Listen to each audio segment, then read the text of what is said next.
جو یہ گفتگو کا موضوع رکھا ہے وہ نفاذ اردو کے حوالے سے ہے، تو اس حوالے سے چندہ صاحبہ میں آپ سے یہ پوچھنا چاہوں گا کہ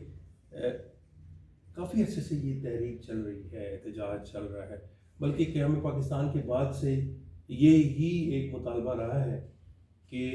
اردو کا نفاذ جو ہے وہ کب ہوگا. یہ تو ایک خواب سا رہ گیا ہے. اس حوالے سے بتائیں کہ کیا رکاوٹ ہے اس میں؟ بسم اللہ الرحمن الرحیم. تعجب ہوتا ہے یہ دیکھ کر کہ ایک علیحدہ قوم ہو کر بھی ہم ایک خاص موقع پر لڑ تو رہے ہیں، پہنچ نہیں رہے کسی نتیجے پر، یعنی آزاد ہونے کے باوجود. میرا اپنا خیال یہ ہے قریشی صاحب کہ جس طرح بہت سارے شعبہ جات میں ایمانداری کی کمی ہے نا، خلوص کی کمی ہے، بے لوث پن کی کمی ہے، وہ یہاں بھی آ رہی ہے.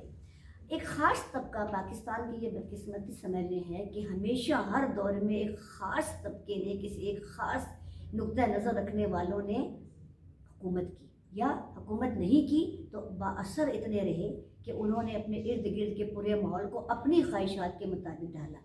اردو کے راستے میں ایک بڑی رکاوٹ جو ہے، میں نے مانا کہ اس میں فیوڈرلزم یا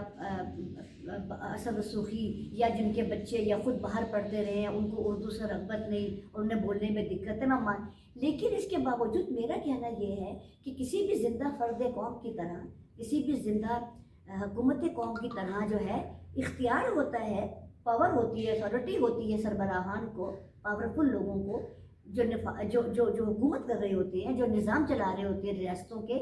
کہ وہ کچھ بھی کسی بھی طریقے ہک اور پہ کرک کروا سکتے ہیں. وہ کام کروا سکتے ہیں اگر کروانے میں دلچسپی لیں. کیوں ہم طبقاتی لوگوں کو اتنی اہمیت، مختلف لوگوں کے طبقوں کے پریشر میں کیوں رہتے ہیں؟ یہ پریشر گروپ کیسے کامیاب ہو جاتے ہیں؟ پریشر گروپس کو کامیاب ہونے سے روکنا اس کی کامیابی کا پہلا آغاز ہوگا. یہ ہوتا ہے نا کہ ہمارے جو بھی ہمارے مسائل ہیں، جتنے بھی مسائل ہیں نا، ان مسائل کا سب سے بڑا جو ایک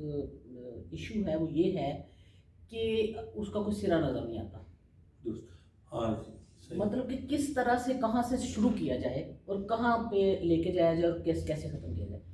اردو کے جو سب سے بڑی اس کے رکاوٹ ہے، سب سے بڑی یہ کہ ہمارے جو ایک غلامانہ ذہنیت ہے نا، کیونکہ ہمارا یہ برصغیر پورا انگریزوں کے 100 سال تک ظاہر قبضے میں رہا ہے، اور جس طریقے سے باقی زبانوں کو جو ہے وہ ختم کیا گیا، یہ جس طریقے سے اس کے مقابلے میں انگریزی کو لایا گیا ہے، وہ اتنی ان کی پختہ جڑیں ہیں نا کہ وہ ان کو اکھاڑنا جڑ سے ذرا مشکل ہے.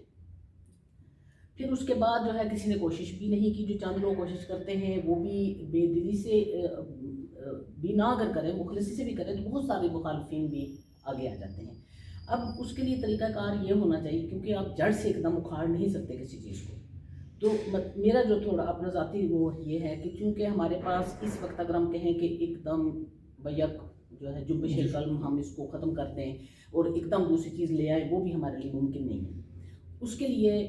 جو ہمارے پاس جو ہے وہ اسٹڈیز جیسے دوسری زبانیں ہم سیکھتے ہیں، لیکن کم از کم جیسے ابھی ایک ہی نصاب شروع کیا گیا ہے اور اس میں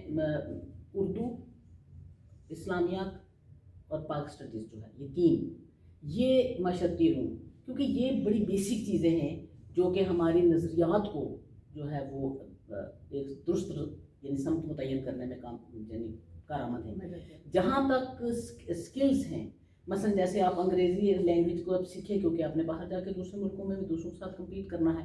پھر آپ میتھس کو اگر آپ لیتے ہیں، یہ سائنسی جو آپ کی نالج ہے اس کو آپ یہ 3 سبجیکٹ اس طرح سے، تو ٹوٹل 6 کو کریں تو ہاف میں اس طرح سے سٹارٹ اگر کریں، اور پھر وقت کے ساتھ ساتھ ان چیزوں کو بھی ہمیں کوشش کرنی چاہیے کہ جو ہے وہ انگریزی سے اردو میں بھی آپ لے کے آئیں تاکہ سب لوگ جو ہے وہ اس سے مستفید ہو سکیں. دوسری بات یہ ہے کہ جو ہماری سرکاری زبان ہے، اب سرکاری زبان میں آپ دیکھیں یا عدالتوں میں جو زبان ہے، اب حیرت ہوتی ہے کہ وہاں پر ایک جج کے سامنے ایک وکیل کھڑا ہو کے انگلش بولے گا جبکہ اس کو انگلش آتی نہیں. تو یہ کم از کم ختم ہونا چاہیے نا. باقی تو آپ چھوڑ دیں، باقی تعلیم میں آپ یہ کر لیں 3 مضمون وہ ہو جائیں، 3 یہ ہو جائیں، سمپل چیز ہے. لیکن سرکاری زبان جو ہے وہ کم از کم انگریزی نہیں ہونی چاہیے، کیونکہ کسی کو سمجھ ہی نہیں آتی. اب وہ ایک لطیفہ مجھے یاد آ رہا تھا کہ ایک انگریز نے کوئی عورت تھی گاؤں کی، اس نے آ کے کہا بھئی کہ جو ہے وہ میرے ساتھ یہ ہوا، میرے ساتھ یہ ہوا، اس نے اپنی پنجابی میں بولا تو وہ جج اس کو کہتا ہے کہ مائی تم وکیل کرو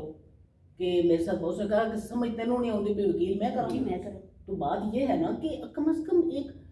جب کوئی بات پہنچانے والی آواز، مادری زبان جو ہے، ماں بولی جو ہے یا رابطہ، آگے بھی تو بندہ بیٹھا ہوا پاکستانی ہے نا، تو وہ کیوں انگریزی کو، اس میں کمپلیکس بہت زیادہ ہے، کمپلیکس کو ختم ہونا چاہیے. اچھا 2 تجاویز اور بنیادی چیز ہے. پیش کروں گی میرے حساب سے. ایک تو یہ کہ اجتماعی سطح پر جو کوشش کی بات ہو رہی ہے ریاست کی سطح پر، وہ تو اپنی جگہ طے بات ہے، کیونکہ اتھارٹیز ریاستوں کے پاس ہی ہوتی ہیں کہ جو وہ ایڈمنسٹریشن کے ذریعے، لا اینڈ آرڈر کے ذریعے امپلیمنٹ کرا سکتی ہے، کیونکہ عام آدمی کے درمیان ممکن نہیں، سوائے لڑائیاں ہونے کے اور سر پر ٹبل کچھ نہیں ہوگا. ایک بات، لیکن اس کے ساتھ ایک بہت اہم ایلیمنٹ ہے جو جاپانیوں نے اختیار کیا کہ انہوں نے جیسے وہ کیا ہے، وہ انفرادی. اب آپ دیکھیں، میں آپ کو یہ بات ہم سبھی جانتے ہیں، ہم گھروں کے اندر جو ہوم ایجوکیشن دے رہے ہیں یا مربیہ ہمارے جو بچوں کے ساتھ ہیں، وہ انگریزی میں کیوں ہیں؟ گھر کی سطح پر ہے، گھروں کی سطح. ہم 1.5 سال کے بچے یا بچی کو کہتے ہیں کلوز دا ڈور، ہم یہ کیوں نہیں کہتے کہ دروازہ بند کر دیجیے؟ یا اگر آپ نے یہ سمجھنا ہے کہ ان کی جڑیں ایک کلچرل اور بڑی مضبوط ہوں، تو پھر اگر آپ کا بہت ہی زیادہ شوق ہے تو دونوں زبانیں سے متعارف کرا دیں. اردو میں بھی کہیں کہ دروازہ بند کر دیجئے، اور اگر آپ کو انگریزی میں کہنا بہت بڑی مجبوری ہے تب اس کو بھی کہہ دیں، لیکن دونوں میں کریں آپ. اچھا، بچوں کے ساتھ گھروں کے اندر جراب کی جگہ ساکس کہنا، جوتوں کی جگہ شوز کہنا، یہ چھوٹی چھوٹی باتیں ہیں. شعر دیکھیں نا جی، ہم نے انگریزی کا لفظ جو شعر ہے، آپ دیکھیں ہاں یہ اتنا کہ جی آپ مجھے ذرا شیئر کر دیجیے گا واٹس ایپ پہ، مجھے جو ہے نا میسیج شیئر کر دیجیے گا، آپ ذرا مجھے یہ شیئر کر لیں، میں آپ کے ساتھ یہ شیئر کر لوں گا. مثلا آپ یہ دیکھیں کہ ہمارے اپنے جو اردو کے الفاظ ہیں